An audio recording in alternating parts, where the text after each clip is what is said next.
Hi, my dear children. Good morning to all. Welcome back to our English classroom. In the previous class, we read the story of Lenjo and wrote the answers of all questions. Today, we are going to read the beautiful poem, I Wrote Myself a Letter. This poem is written by Ken Nesbitt.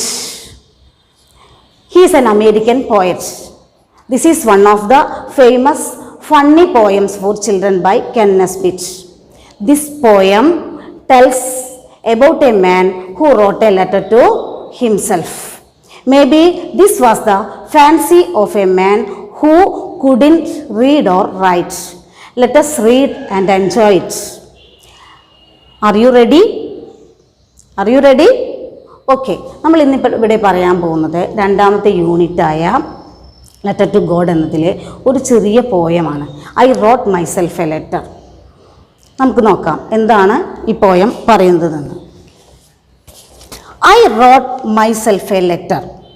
Here is a poem that tells you about a man who wrote a letter to himself. What did he write in the letter? ഈ പോയത്തിൽ പറയുന്നത് ഒരാൾ അയാൾക്ക് തന്നെ കത്തെഴുതുകയാണ്. അപ്പോൾ എന്തായിരിക്കും ആ കത്തിൽ ഉണ്ടാവുക എന്ന് നമുക്കൊന്ന് നോക്കാം. I wrote myself a letter.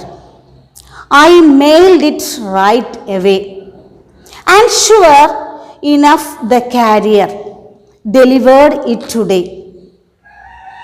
I couldn't wait to get it. I nearly had to shout. I quickly tore the envelope and pulled the letter out. I anxiously unfolded, but now I must concede I am clueless as to what it says. I haven't learned to read. I wrote myself a letter. ഞാൻ എനിക്ക് തന്നെ കത്തെഴുതി എന്ന് അയാൾ പറയുന്നത്. Why did he write a letter to himself? Yes, eagerness to get a letter. I wrote myself a letter. I mailed it right away. So he put it inside an envelope and went to the post office and mailed it. He wrote a letter and he put it inside an envelope and went to the post office and mailed it.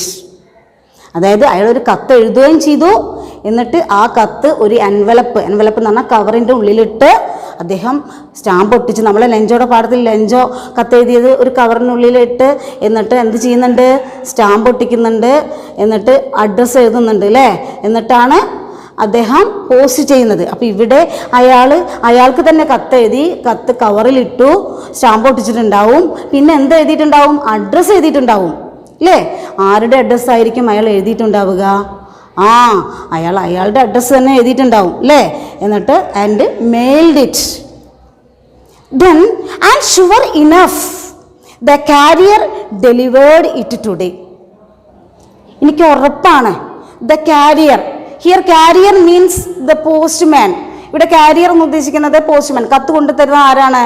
Postman ആണ്. The carrier delivered it today. ഇത് postman തന്നെ ഇന്ന് തന്നെ എനിക്ക് അത് കൊണ്ടുതരും, deliver ചെയ്യാന്നാണ്, കൊണ്ടുതരും എന്ന് അയാൾക്ക് ഉറപ്പുണ്ട്. I couldn't wait to get it. I couldn't wait to get it. I nearly had to shout. Postman അത് കൊണ്ട് കൊടുത്തപ്പോഴേക്കും എനിക്കത് കിട്ടാനിട്ടുള്ള ടെൻഷനായിരുന്നു അല്ലേ. അയാൾക്ക് തന്നെ എഴുതിയ കത്താണ്, എന്നിട്ടും പോസ്റ്റ്മാൻ കൊണ്ടുവന്ന സമയത്ത് അയാൾ ഇത് എൻ്റെയാണ്, എനിക്കുള്ളതാണ് എന്നൊക്കെ ഉറക്കെ പറയാനായിട്ട് അയാൾ റെഡിയായിരുന്നു, ഷൗട്ട് ചെയ്യാൻ പോലും റെഡിയായിരുന്നു. അത്രയും ആകാംക്ഷയോടെയാണ് അയാൾ ഇരുന്നിരുന്നത് അയാൾക്ക് കത്ത് പോസ്റ്റ്മാൻ കൊണ്ടു കൊടുക്കുന്ന സമയത്ത്. I quickly tore the envelope. I quickly tore the envelope and pulled the letter out.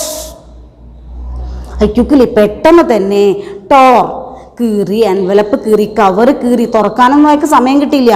അയാൾ എന്താ ചെയ്തത്, കവർ കീറി, and pulled the letter out, എന്നിട്ട് കത്ത് വലിച്ചെടുത്തു. I anxiously unfolded it. But now I must concede.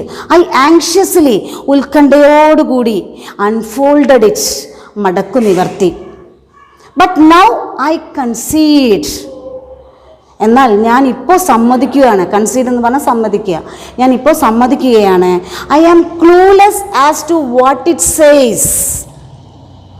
അതായത് ഞാൻ സമ്മതിക്കുകയാണ്, എങ്ങനെ പറയണമെന്ന് എനിക്കറിയില്ല. I am clueless as to what it says. I having learn to read. എനിക്ക് വായിക്കാൻ അറിയില്ല. എനിക്ക് വായിക്കാൻ അറിയില്ല എന്ന് പറയുകയാണ്. അപ്പോൾ വായിക്കാൻ അറിയാത്ത ഒരാൾ എങ്ങനെ ഒരു ലെറ്റർ എഴുതും അല്ലേ? നിങ്ങളൊന്ന് ചിന്തിച്ച് നോക്കിയേ. വായിക്കാൻ അറിയാത്ത ഒരാൾ എങ്ങനെ ഒരു ലെറ്റർ എഴുതും? ഈ ലെറ്ററിൽ എന്താണ് എഴുതിയത് എന്ന് ഈ പോയത്തിൽ എവിടെയും തന്നെ പറയുന്നില്ല അല്ലേ? എന്തോന്നും അയാൾ സ്ക്രിബിൾ ചെയ്തു എന്നേ പറയുന്നുള്ളൂ അല്ലേ? എഴുതിയിട്ട് പോസ്റ്റ് ചെയ്തു എന്നേ പറയുന്നുള്ളൂ. എന്ത് എഴുതി എന്ന് പറയുന്നില്ല. We don't know. The poet has not describe what is inside the letter. That means he must be scribbled. That means he must be scribbled. അയാൾക്ക് വേണ്ടി തന്നെയാണ് ഈ കത്ത് എഴുതിയത് അല്ലേ? അപ്പം എല്ലാവർക്കും കത്ത് വരുന്നത് പോലെ അയാൾക്കും ഒരു കത്ത് വരണമെന്ന് അയാൾ ആഗ്രഹിക്കുന്നുണ്ടാവും. ചിലപ്പോൾ അയാൾക്ക് കത്ത് എഴുതാനുള്ള ഫ്രണ്ട്സോ അല്ലെങ്കിൽ മക്കളോ അങ്ങനെയുള്ളവരൊന്നും ഉണ്ടായിരിക്കില്ല. അപ്പോൾ ഒരു കത്ത് എല്ലാവർക്കും കത്ത് വരുന്നുണ്ട്, എനിക്ക് മാത്രം കത്ത് വരുന്നില്ല എന്നൊരു ചിന്തയിലാണ് അയാളൊരു കത്ത് അയാൾക്ക് എഴുതിയിട്ട് പോസ്റ്റ് ചെയ്തിട്ടുണ്ടാവുക അല്ലേ? അപ്പോൾ there is nobody to write a letter to him. അതായത് അദ്ദേഹത്തിന് ആരും കത്ത് എഴുതാനില്ല. അപ്പം അതുകൊണ്ട് ആ കത്തിൽ ഇന്ന കണ്ടന്റ് വേണം എന്നും അയാൾ ആഗ്രഹിക്കുന്നില്ല. കാരണം അയാൾക്ക് വായിക്കാൻ അറിയില്ല. അപ്പോൾ വായിക്കാൻ അറിയാത്ത ഒരാൾക്ക് എഴുതാനും അറിയുന്നുണ്ടാവില്ല. അയാൾ എന്തെങ്കിലുമൊക്കെ കുത്തിക്കുറിച്ചിട്ടുണ്ടാവും അല്ലേ? അപ്പോൾ പോയം നിങ്ങൾ നന്നായിട്ട് ശ്രദ്ധിച്ചല്ലോ. I think you understood the poem very much. Now let us discuss the questions related to the poem. Please look at the questions. Question number 1. Who is the speaker in the poem? Who is the speaker in the poem? Yes, the poet himself is the speaker. The poet himself is the speaker. Second question. Usually one does not write a letter to oneself. What made the poet write a letter to himself? പതിവായിട്ട് ആരും തന്നെ തനിക്ക് തന്നെ ഒരു കത്ത് എഴുതാറുണ്ടോ? ഒരാൾക്ക് തന്നെ കത്ത് എഴുതാറുണ്ടോ? ഇല്ല. എന്തുകൊണ്ടാണ് ഇവിടെ ഈ വ്യക്തി അല്ലെങ്കിൽ ഇവിടെ പോയറ്റ് തനിക്ക് തന്നെ ഒരു കത്ത് എഴുതിയത് എന്നാണ് ചോദിക്കുന്നത്. Yes, eagerness to letter. അതായത് ഒരു ലെറ്റർ കിട്ടാനുള്ള ആകാംക്ഷ. അതെങ്ങനെ തനിക്ക് പോസ്റ്റ്മാൻ കൊണ്ടുതരും, അപ്പോൾ എനിക്കൊരു സന്തോഷം, എനിക്കും ആരൊക്കെയുണ്ട് എന്നൊരു തോന്നൽ, അതിനൊക്കെ വേണ്ടിയാണ് അയാൾ കത്ത് എഴുതിയത്. Then third question, which line in the poem shows that the poet is impatient to read the letter? Which line in the poem shows? അതായത് ഈ കവിതയിലെ ഏത് വരികളാണ് the poet is impatient to read the letter? അതായത് ആ കത്ത് വായിക്കാൻ നമ്മുടെ പോയറ്റിന് ആകാംക്ഷ ഉണ്ടായിരുന്നു എന്ന് കാണിക്കുന്ന, അക്ഷമനായിരുന്നു, ഇമ്പേഷൻ മീൻസ് അക്ഷമനായിരുന്നു എന്ന് കാണിക്കുന്ന വരികൾ ഏതാണെന്ന് ചോദിക്കുന്നത്. ഏതാണ്? നിങ്ങളൊന്ന് ഓർത്ത് നോക്കൂ. ഏതായിരിക്കും? Yes, I quickly tore the envelope. അല്ലേ? അയാൾക്ക് ആ കവർ തുറക്കാനുള്ള സമയം ഉണ്ടായിരുന്നില്ല. അതിൽ മുന്നേ തന്നെ അയാൾ കീറിയിട്ടാണ് ആ കത്ത് എടുക്കുന്നത്. Then fourth question, why couldn't the poet read his own letter? താൻ എഴുതിയ കത്ത്, അതായത് തൻ്റെ തന്നെ കത്ത് വായിക്കാൻ കവിക്ക് കഴിയാതെ പോയത് എന്തുകൊണ്ടാണ് കഴിയാതെ പോയത്? Yes, the poet hasn't learned to read. The poet hasn't learned to read. പോയറ്റിന് അത് വായിക്കാൻ അറിയില്ലായിരുന്നു, അപ്പോൾ എഴുതാനും അറിയില്ലായിരുന്നു. അതുകൊണ്ടാണ് അയാൾ എഴുതിയ കത്ത് അയാൾക്ക് തന്നെ വായിക്കാൻ കഴിയാതിരുന്നത്. അപ്പോൾ yes, I think you understood the answers of these questions and you should write the answers of these questions and send it to your teachers.